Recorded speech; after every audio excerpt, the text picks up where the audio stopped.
मेरे वालिद साहब स्कूल के हेडमास्टर थे और तालीम की अहमियत से बखूबी वाकिफ़ थे। बदकिस्मती से हम देहात में रहते थे, लेकिन मुझे तालीम का बेहद शौक़ था। हमारी पुप्पो लाहौर जैसे पुररौनक शहर में सकूनत पजीर थीं, लेकिन साल में 2 बार हमारे घर कुछ दिनों को ज़रूर आती, जब इनके बच्चों की छुट्टियाँ होती थीं। ये वक्त हम इकट्ठे गुजारते और बहुत मज़ा आता था। हमारे पास साल भर की बातें जमा होती, लिहाजा खूब बातें करते। वो सब मुझसे गाँव की बातें पूछते थे, मुख्तलिफ रिश्तेदारों के हालात मालूम करते और मैं इनसे शहर के बारे में सवालात करती, क्योंकि मुझे शहर की ज़िंदगी बहुत पुरकशिश लगती थी और वहाँ की रौनक मेरे दिल को भाती थी। मैं अक्सर फूफो से भी शहर की बातें पूछा करती थी और वो बड़े प्यार से मुझे जवाब दिया करती थी। मैं हैरत से उनकी बातें सुनती कि शहर गोया मुझे एक जहाने हैरत लगता था। मैं सोचती थी काश मैं भी किसी बड़े शहर में रह सकती। फूफा मुझे प्यार करती थी, वो मुझे अपनी बहू बनाना चाहती थी, लेकिन इनका बेटा फरहान जो इंजीनियरिंग का तालिब इल्म था हमेशा कहता अम्मा मुझे आला तालीम याफ्ता लड़की से शादी करनी है, जबकि मैं मिडिल से आगे ना पढ़ सकी थी। फूफो जानती थी कि फरहान मुझे नापसंद नहीं करता, लेकिन जानता है कि हमारे गांव में मिडिल से आगे स्कूल नहीं है, लिहाजा मैं इसकी ख्वाहिश के मुताबिक ज़्यादा तालीम हासिल नहीं कर पाऊंगी। इन्होंने इस मसले का यह हल निकाला कि अबू से मनवा लिया कि मिडिल पास कर लेने के बाद खतीजा को मेरे पास लाहौर भेज दें ताकि वो मुझे आगे पढ़ा सके। जब मैंने 8वीं जमात पास कर ली और नंबर भी अच्छे आ गए और तो मुझे अपने घर लाहौर ले गई। मैं बहुत खुश थी, शहर में रहने की मेरी दिली मुराद भर आई थी। एक तो फरहान को पसंद करती थी, फिर लाहौर जैसे शहर में पढ़ाई का मौका मिला जो किसी सुनहरी मौका से कम न था। फूफो ने मुझे एक अच्छे गर्ल्स हाई स्कूल में दाखिला दिलवा दिया और मैं शौक और लगन से पढ़ने लगी। जिन दिनों मैट्रिक के इम्तिहान थे मेरी मुलाकात नादिर से हुई।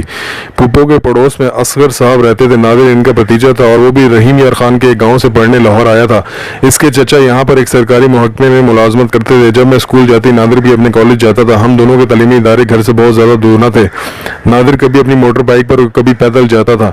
मुझे अक्सर फूफा स्कूल पहुंचा दिया करते थे। फूफा का तबादला लाहौर से शेखुपुरा हो गया तो मैं पैदल ही स्कूल जाने लगी। अब वो मुझे रोज़ स्कूल पहुंचाने नहीं जा सकते थे। हिम्मत करके अकेली जाने लगी, क्योंकि 1 साल गुजर जाने के बाद रास्ता मेरे लिए अजनबी ना रहा था। रोज़ रास्ते में अपने कॉलेज जाते हुए नादिर दिखाई जाता, वो अजनबी ना रहा था। मैं जान चुकी थी कि हमारे पड़ोस में रहता है। इसकी चची से फूफो की अच्छी सलाम दुआ थी। अक्सर ये एक दूसरे के घर आती जाती थी, लिहाजा नादिर से मुझे कोई अजनबियत महसूस ना होती थी।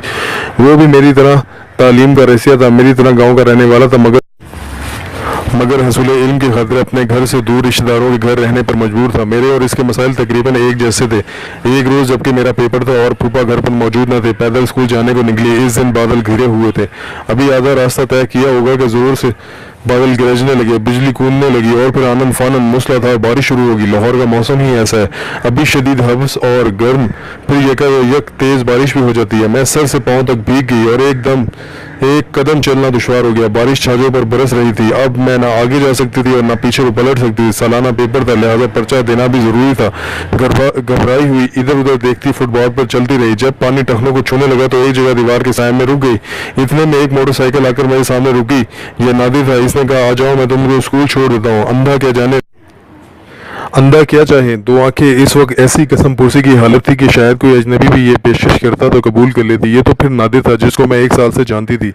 वो एक शरीफ और बाएतबार पड़ोसी था। मैं इसकी मोटरसाइकिल पर बैठ गई और कहा, शुक्रिया नादिर, अगर तुम ना आते तो जाने मेरा क्या हाल होता। उसने सवाल किया, अब घर वापस जाना है या स्कूल जाना है? स्कूल जाना है, क्योंकि आज हमारा सालाना पर्चा है। मुमकिन है कि पर्चा मुलतवी हो गया हो। अगर मुलतवी भी हो गया हो फिर भी मालूम करना ज़रूरी है, ऐसा ना हो कि मैं पेपर देने से रह जाऊँ। मैंने जवाब दिया, अच्छा ठीक है, तुम स्कूल के अंदर जाकर मालूम कर लेना। पेपर हो रहा हो तो बैठ जाना, मैं बाहर इंतज़ार कर लूँगा। क्या खबर हो कितनी बारिश हो, फिर तुम वापस घर कैसे जाओगी? इसने कहा, हाँ ठीक है नादिर, क्योंकि पप्पा तो मुल्तान गए हैं और फरहान घर होता ही नहीं है।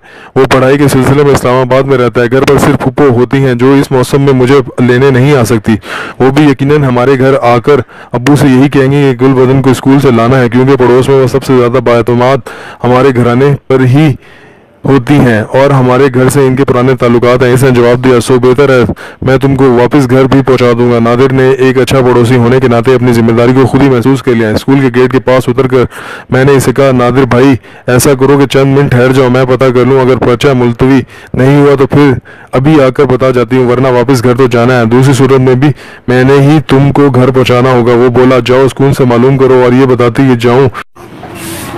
बताती जाओ कि पर्चा कब ख़त्म होगा, क्योंकि अगर तुम वापस नहीं आई तो मैं ये समझ जाऊंगा कि तुम्हारा पर्चा हो रहा है। ऐसी सूरत में मैं यहीं तुम्हारा इंतज़ार करूंगा। 12 बजे मैंने जवाब दिया। इम्तिहान हॉल में पहुंची तो काफ़ी तालबात आई हुई थी और पर्चा मुलतवी नहीं हुआ था। मुमतहिन ने कहा, पर्चा वक्त पर शुरू होगा, अलबत्ता कुछ तालबात बारिश के बायस लेट हो गई हैं, लेकिन वो अगर लेट भी आई तो इम्तिहान में शरीक कर लेंगे। इसी वक्त इन्होंने क्वेश्चन पेपर्स बांटने शुरू कर दिए और मैं दोबारा गेट पर जाकर नादिर को ये ना बता सकी कि पर्चा मुलतवी नहीं हुआ। सोचा अगर वो चाहेगा तो यहीं रुक जाएगा, वरना चला जाएगा। 12 बजेगा तो बता चुकी थी, इसीलिए दोबारा लेने आएगा। मैंने भीगे हुए कपड़ों के साथ पर्चा दिया और सुकून से सवालात हल कर लिए। पेपर खत्म हुआ, हॉल से बाहर निकली, गेट पर आ गई। इस वक्त तक बारिश थम चुकी थी। गेट से बाहर निकली और नादिर को अपना मुंतजिर पाया। खुशी हुई और सुकून का एहसास हुआ, बल्कि तहफ़्फ़ुज़ का एहसास हुआ कि कोई तो इस वक्त अपने जैसा है, अपनों जैसा है, वरना सड़कों पर नदी नाले का सा आलम था। कैसे घर पहुंचती? ऐसे में किसी सफारी का मिलना मुहाल था। बताती चली को इन दिनों सेल फोन का रिवाज न था, किसी के पास मोबाइल फोन नहीं होते थे। बहरहाल मैं नादिर के मोटर बाइक पर बैठ गई। थोड़ा सा आगे तक चले थे कि पानी का रेला सड़क पर बहता हुआ नजर आया। नादिर ने कहा दूसरे रास्ते से जाना होगा, रास्ता तो लंबा है मगर सड़क साफ होगी, ऊंची और नई सड़क है। इसने बाइक मोड़ ली और पिछली सड़क पर अपनी बाइक को ले आया। वाकई सड़क अच्छी और कदरें ऊंची थी। इसके अतराफ तो पानी जमा था मगर मेन रोड पर पानी नहीं था। ये बाईपास रोड था जो नया बना हुआ था। हम इसी रोड पर जा रहे थे कि अचानक नादिर ने बाइक मोड़ ली। कहने लगा पेट्रोल खत्म होने वाला है, ऐसा करो तुम वो सामने जो पार्क है वहाँ बेंच पर बैठकर मेरा इंतजार करो, मैं नज़दीकी पेट्रोल पंप से पेट्रोल डलवा कर अभी आता हूँ। नाचार में पार्क में बैठ गई। मेरे हाथ में 2 किताबें और एक रजिस्टर था जिसमें नोट्स लिखे हुए थे। मुझे यहाँ बैठे 15 मिनट गुजर गए मगर नादिर नहीं आया। अब मुझे परेशानी होने लगी। एक तो पर्स में इतने पैसे न थे कि टैक्सी लेके घर जाती, फिर बाईपास रोड के सामने मैं इस वक्त पार्क में बैठी थी जो घर से काफ़ी दूर था। इधर का रास्ता मुझे नहीं आता था। डर था कि अभी तो बारिश थमी हुई है, अगर दोबारा बरसने लगी तो क्या करूंगी। खुदा जाने नादिर क्यों नहीं आया। इसी परेशानी में बैठी थी कि नादिर आता दिखाई दिया। मेरी जान में जान है। खुदा का शुक्र अदा किया कि वो आ गया, अगर ना आता तो क्या करती। मोटर बाइक इसने करीब खड़ी कर दी और मेरे पास बेंच पर आकर बैठ गया। बोला 2 मिनट सांस ले लूं तो चलते हैं। फिर इसने जेब से गरम गरम मूंगफलियों का पैकेट निकाला और बोला एक पठान रेडी वाला पेट्रोल पंप के पास मूंगफलियां बेच रहा था। जी चाहा कि मौसम का लुत्फ इन गर्मा गर्म मूंगफलियों को खाकर उठाऊं, तुम भी खाओ। इसने पैकेट मेरे सामने कर दिया। मैंने मुट्ठी भर मूंगफली ली और खाने लगी। भूख लगी थी। इतनी देर में एक लड़का हमारे पास आया। इसने सामने की तरफ इशारा किया कि इधर से आया हूँ, चाय पियेंगे साहब, गर्मा गर्म है। मुझे और नादिर को कुछ सर्दी महसूस हो रही थी कि हमारे कपड़े अभी तक भीगे हुए थे। नादिर ने कहा हाँ ले आओ मगर जल्दी से, अभी लाया साहब।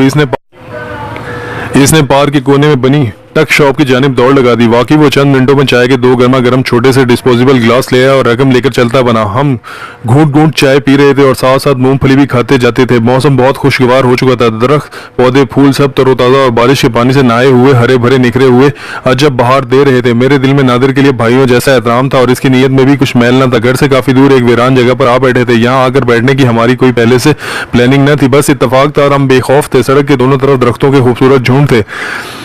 जमीन पर सब्जा बिछा हुआ था। ये बड़ा खूबसूरत मंजर था और हम दुनिया और माफिया से बेखबर थे। 400 मौसम का अजब नशा फैला हुआ था। होश तो इस वक्त आया जब एक पुलिस वाले ने हमारी पुश्त की जानिब से डंडा लोहे की बेंच पर बजाया। हमने सर घुमाकर उसकी तरफ देखा। वो गजबनाक निगाहों से हमको घूर रहा था। तुम लोग कौन हो और यहाँ किस लिए बैठे हो? हम क्या जवाब देते? घबरा कर बेंच से उठ खड़े हुए। बताओ कौन हो तुम और इतनी बारिश में इस सुनसान पार्क में क्या करने आए थे?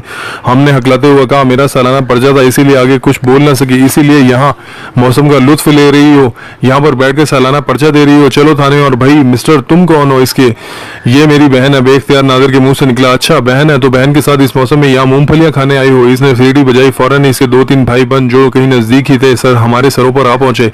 इन्होंने हमको घेर लिया। नादिर ने कुछ कहना चाहा तो भी इन्होंने हमारी कोई बात न सुनी। हमें धकेलते हुए पार से सड़क पर ले आया। पुलिस को वैन में बिठा दिया। नादिर से इसकी मोटर बाइक की चाबी भी छीन ली। या खुदा ये क्या हो गया? किस जुर्म की सजा मिल रही है? हमने तो कोई गुनाह किया ही नहीं। सैर करने को भी घर से नहीं निकले थे, बस बारिश की नागहानी आमद की वजह से ऐसा इत्तेफाक हो गया था। नादानी में पार्क में बैठ गए और यही हमारा जुर्म था। थाने में मौजूद थानेदार ने तरह तरह के सवालात की बौछार कर दी और तफ्तीश शुरू कर दी। जाहिर है हम बहन भाई न थे, पड़ोसी थे। मजीद झूठ बोलकर खुद को ज्यादा मुसीबत में फंसाना था। सब कुछ मनोअन सच बयान कर दिया। थानेदार ने इतनी मेहरबानी की कि मेरे फूफा नादिर के चाचा को हमसे नंबर लेकर फोन कर दिया। नादिर के चाचा घर पर थे और इनके पास कार थी। वो पहले पहुंच गए जबकि फूफा 2 घंटे बाद आए। इस दौरान चचा ने काफी थानेदार की मिन्नत समाजत की क्योंकि वो जानते थे मैं अच्छी लड़की हूं और वाकई सालाना पर्चा के लिए घर से निकली थी। नादिर के पास अपने कॉलेज की किताबें थी और वो भी कॉलेज जाने को ही घर से निकला था। सब कुछ साफ और आया था, लेकिन जिनका दिन रात मुजरिमों से साबका रहता है इनके जहन में तरह तरह की कहानियां जन्म लेने लगती हैं। हम ये साबित कैसे करते कि हम दोनों में पहले से कोई गलत ताल्लुक नहीं है और महज मौसम की खराबी के सबब ये वाकया इत्तफाकन रूनुमा हुआ है। पुलिस इंस्पेक्टर ने तो नादिर के चचा और मेरे फूफा को भी गलत खदशात से रोशनास करा के इनके दिलों में शक व शुबा का बीज बो दिया कि भाई आप बुजुर्ग क्या जाने आजकल की नस्ल और इनकी चालाकियों को आप नहीं समझ सकते, ये बुजुर्गों को बेवकूफ़ बनाने में अपना सानी नहीं रखते, इस मामले को कतई हल्का फुल्का ना लें। ये इम्कान कभी मौजूद है कि इन दोनों में दोस्ताना मरासिम और जिनकी इजाज़त शुरफा अपने बच्चों को हरगिज़ नहीं दिया करते। चचा और फूफा इंस्पेक्टर की बातों से नादिम थे और इनके जहनों में हमारे लिए मनफी सोचे जन्म ले रही थी। ताहम घराने और ख़ानदान की इज्जत का सवाल था। थानेदार की माकूल मुट्ठी गर्म की और मामला रफा दफा करके हमको घर ले आए। अब हम ऐसे शर्मिंदा और नादिम के जैसे सचमुच हमने जानबूझकर प्लानिंग से सैर सपाटे का प्रोग्राम बनाया और मौसम का लुत्फ उठाने के लिए बारिश को बहाना बनाकर बाईपास रोड पर पार्क में तन्हाई से हज लेने को जा बैठे थे। इस एक गुमान से इनके दिलों में हजारों शकूक उभरने लगे कि न जाने कब से ये सिलसिला चल रहे थे। हम अपनी क्या सफाइयां दे सकते थे। नादिर ने गर्दन झुका रखी थी और मेरी आंखें बस नीर बहाती रह गई थी। मैट्रिक के पर्चे हो चुके थे। फूफा ने मुझे कहकर वापस गांव भिजवा दिया कि बेटी अब तुमको मजीद पढ़ाना मेरे बस में नहीं रहा। तुम्हारे फूफा ने साफ कह दिया कि मैं किसी की जवान बेटी की जिम्मेदारी नहीं उठा सकता। यूं एक जरा सी गलती से मेरा मुस्तकबिल तारीख और तालीम के दरवाजे हमेशा हमेशा के लिए मुझ पर बंद हो गए। जिसका आज तक दुख या फरहान को पसंद करती थी, इसकी ना हो सकी और गाँव के एक दूर के रिश्तेदार के मिडिल पास बेटे से मैं ब्याह दी गई।